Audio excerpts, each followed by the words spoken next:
जाई के बथानी भसुरा के रहे एगो अलग फूटानी सास ससुर हतालो जाई के बथानी भसुरा के रहे एगो अलग फूटानी के करा से भी पता कही करम कलछुल से दागल बा के करा से भी पता कही करम कलछुल से दागल बा हतार दारू पिए में पागल बा देवर चोली रंगे में लागल बा हतार दारू पिए में पागल बा देवर चोली रंगे में लागल बा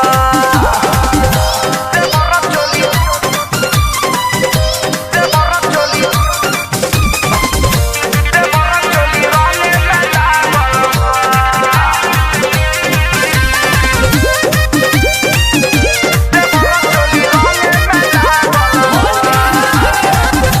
नैहर में देखले नहीं रही ऐसन खेला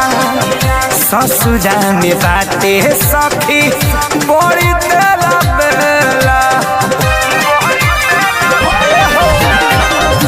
नैहर में देखले नहीं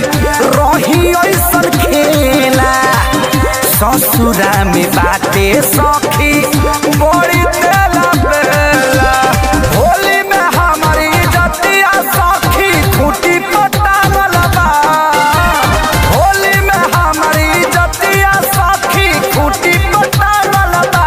हतारा दारू पिए में पागल बा देवर चोली रंगे में लागल बा हतारा दारू पिए में पागल बा देवर चोली रंगे में लागल बा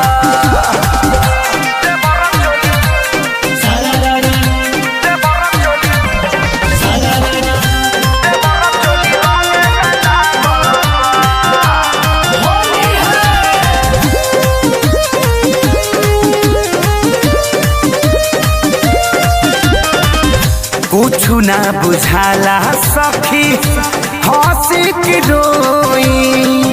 बुझे वाला तू खैहा बात नहीं कोई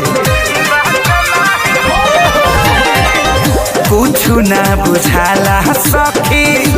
हंसी की रोई बुझे वाला तू खैहा